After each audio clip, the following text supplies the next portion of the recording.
Dispensaries, officials, and consumers are still learning the ropes of adult use marijuana in Arizona now that it's legal recreationally. But the measure is so new that there's still a lot to learn.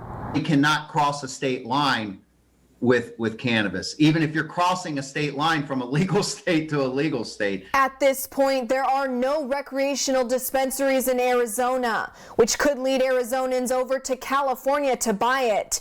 But while driving back across states, you may be stopped at a Border Patrol checkpoint. Since marijuana is still federally illegal, no matter the amount, Border Patrol agents can still seize the drug and arrest you, even if you purchased it legally. Which then leads to, where can you buy it without getting yourself in trouble? Legally, you can't. But local police will be reasonable with this new measure. As long as you are following the legal guidelines, you won't be cited. Anybody over the age of 21, it is legal for them to smoke marijuana, but not in a public type situation. You can't walk down the street and smoke marijuana. You can't be like out at a mall or something like that.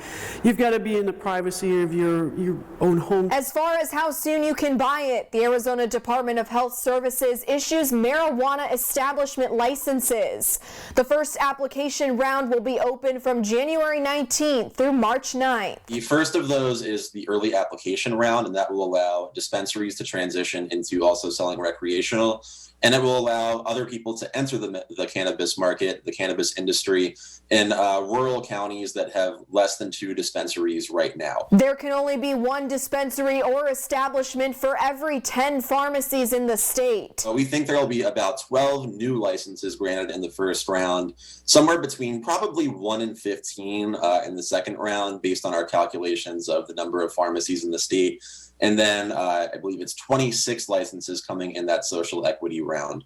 So all in all, that puts you at about, I believe, about 50 new licenses. If you're already using medical marijuana, there are still some benefits to keeping your medical card. You can't have more than an ounce on you unless you have a medical marijuana card. Then you're allowed to have like the 2.5 ounces on you. Patients are also exempt from the 16% tax that accompanies Prop 207. The concentration of cannabis in edibles can be higher for patients and must be labeled visibly on the packaging. Medical marijuana dispensaries are really free to sell whatever potency of edibles they want to consumers, and some of those go up to about 500, maybe 600 milligrams per package. Under Prop 207, they're going to be limited, at least for recreational sales, to selling edibles that have a potency of 10 milligrams per serving and 100 milligrams per package. The only dispensary in the county, Jamestown, Yuma, told 13 on Your Side back in November they plan to have their recreational license in the spring. Meanwhile, a Tucson dispensary we spoke with says the biggest problem they'll face is cultivating enough supply to meet the demand. We're going to be scrambling to find enough product for the consumer. We're already having trouble keeping up. Even though those over 21 can now smoke marijuana legally, employers reserve the right to terminate employment or not hire for a marijuana positive drug test. People could still lose their job, or drug testing still exists, or pre-employment screening for marijuana use is still existing. Other federal problems dispensaries face are banking and filing income taxes with the IRS. It's still cash only. They still sometimes deal with, concerns about what are they going to do with all of this cash that they're making.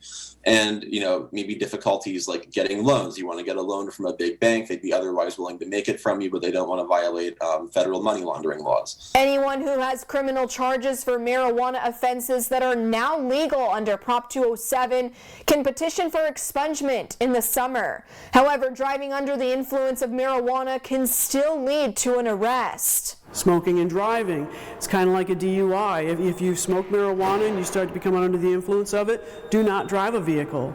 That is still something that can be prosecuted under a DUI type situation. So bottom line is be responsible and do your research. Educate yourself on what is legal, what is illegal, because you don't want to get caught and have a civil violation against you.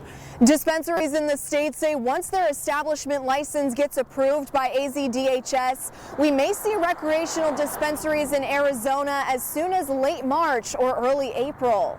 Reporting in Yuma, April Hettinger, 13 on Your Side.